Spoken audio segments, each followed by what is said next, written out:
If you really want to kill the most things, be a vegan.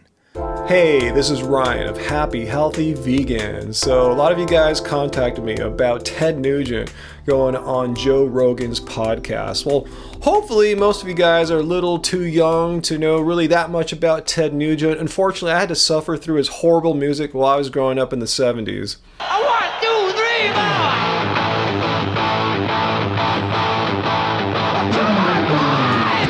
Today, Ted is a board member of the NRA and an outspoken hunting advocate. But what makes him even worse that he's an outspoken vegan hater, an anti-vegan, classic one. As you'll see here, he thinks all us vegans are either ignorant or just plain stupid. Ignorance is acceptable because you can remedy it with knowledge and research. Stupidity is when you guard your ignorance. So let's have a look at some of the things that Ted said on the podcast and see if what he's saying, if his opinions are backed up by fact, knowledge, and research, or is he just guarding his own ignorance with alternative facts and just making up wild fantasies? There's a love affair with our instinctual stewardship duties to the wildlife to harvest the surplus to make room for next spring's productivity, hence sustained yield, successful wildlife management model that is so perfect it defies criticism unless you're a lion second. More cougars, more bears than ever in recorded history, except for the bison, but we're way back. We have as many bison as we can sustain in North America. Oh, really? Is he saying animals in the wild are thriving because hunters go out and kill them? Wildlife is thriving because hunters implemented regulations for sustained yield. So a second ago, Ted said that the American black bear is doing better now than it has in most of recorded United States history. And he is right there. So let's see if he's right also in saying that it's because of hunters killing the bears that made their comeback happen. Well, you can check these facts out. Go over to Red List, and there they list the conservation actions that are most responsible for the comeback of the American black bear. And they have 5 reasons here. Improved habitat, large dispersal distances and high quality habitat, relatively high reproductive rates, and number 4 here, reduced human caused mortality, which means not hunting and killing the bears, Ted. In fact, nowhere in this list does it even remotely suggest that hunters had a hand in the recovery and rebound of the black bear. I mean, this argument makes no sense. Here's how silly it is. Let's say I got my front yard and say, there's not as many feral cats in my neighborhood as there used to be. They're on the decline. I need to help them. So I'm going to go out and track down and hunt and kill whatever feral cats that I can find, and somehow magically in a year or two, there'll be way more cats. It's just silly reasoning. If you really want to kill the most things, be a vegan. Oh, really? This should be a great argument. Because the farmers who protect your beans kill everything. My beans? Like, vegans are only people that consume legumes. Ted never eats them. He only eats meat. And the farmers are killing everything? Let's see where he's going. In order to grow tofu. Tofu? Really? That's what vegans eat? Is Ted Nugent stuck in the 1970s? You have to kill every ground squirrel, every vole, every shrew, every snake, every turtle, every frog, every bird, every rabbit, anything that gets in that bean field, I'm either going to plow and dismember, which is why the crows and the seagulls follow the combines every year.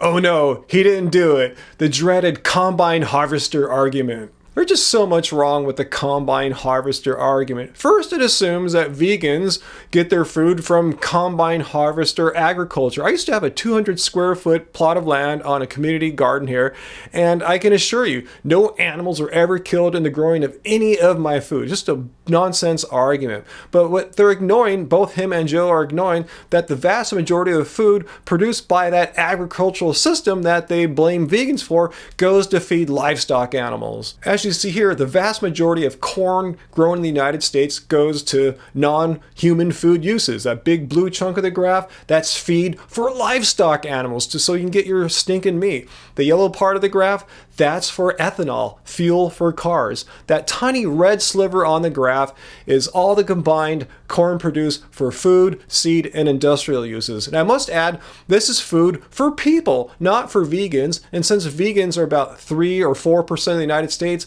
we're about 3% of that red graph's corn use.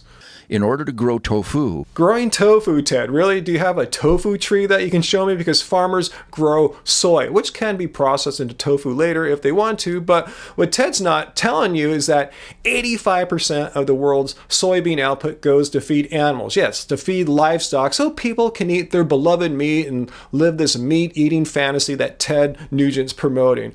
And what he also doesn't tell you is that around 6% of the world's soybean output goes to feed humans. Not vegans, human beings. So since vegans are maybe 1 or 2% of the total population of the earth, about less than 1% of all the earth's soy makes its way to vegans. So you can't blame your combine harvester horrors on vegans. It's a problem that you can blame on yourself for promoting meat diets to people. In that vivid horror story that Ted told about how every turtle and rabbit and bird gets sucked up and killed by these combine harvesters, that is just a pure fantasy that's put out there by anti-vegans. It has nothing to do with this real world that we live in. How do I know this? Because there have been studies that have shown quite the opposite. They've radio-tracked mice and measured where they were before, during, and after harvesting, and they found that these mice are not stupid. They just don't sit there and go, this big old combine harvester is coming at me. I'm just going to sit here and chill. No, they leave. They're smart. They want to survive. Animals, like humans, want to live. They don't want to get killed by combine harvesters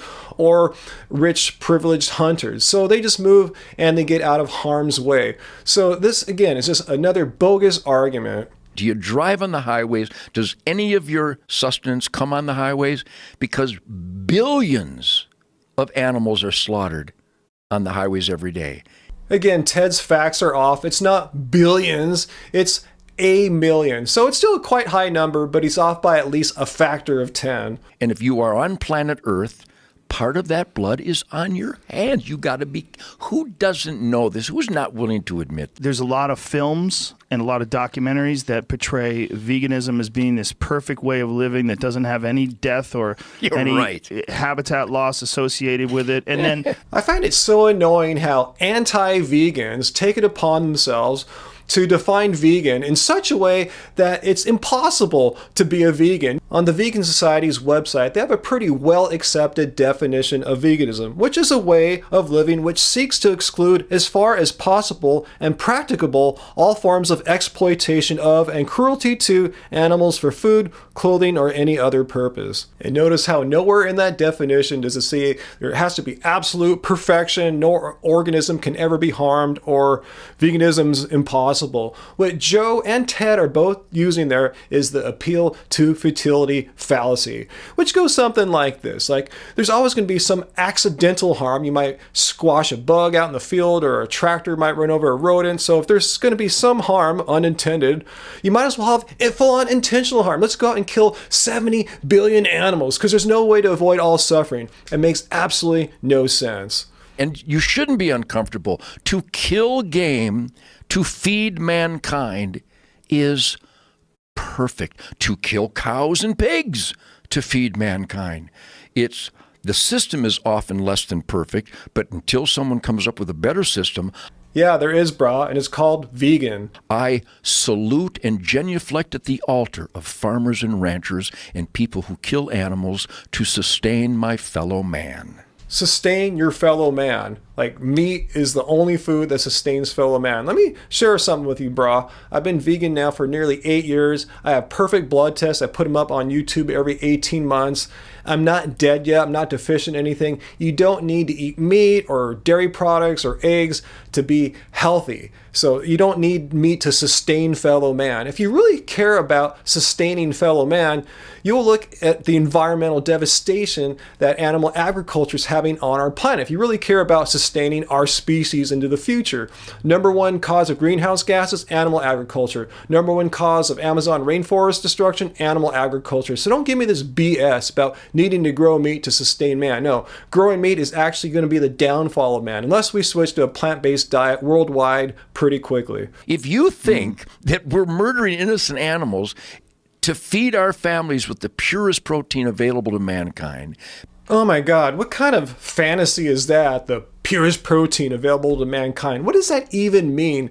Let me share a little secret here with you right now, Ted Nugent. All plants have protein. Let that sink in. All plants have protein, and it's good quality protein. If not, I should be dead now after nearly 8 years of eating no real quality protein.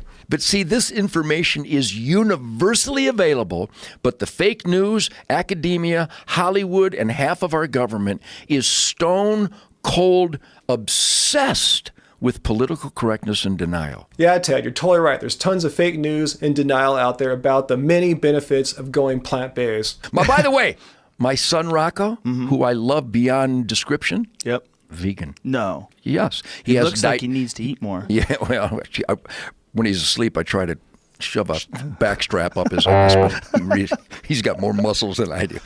What sweet irony it must be for Ted's son to come home for Thanksgiving and hear his mom prepared him this beautiful meat-free, dairy-free, fully vegan meal to have at the Ted Nugent house Thanksgiving dinner. Wow.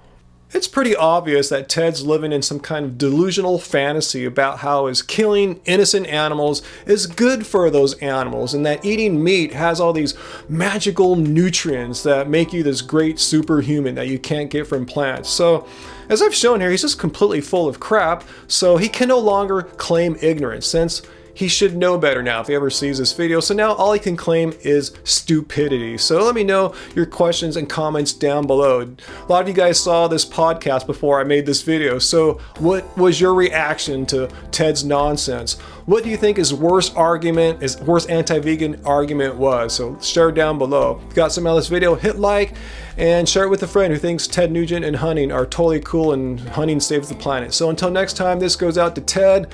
Keep it carved, baby. Whole food plants. You're changing your mind again. You've got me spinning circles, spinning round and round, spinning till I'm dizzy, falling to the ground. You've got me spinning circles, round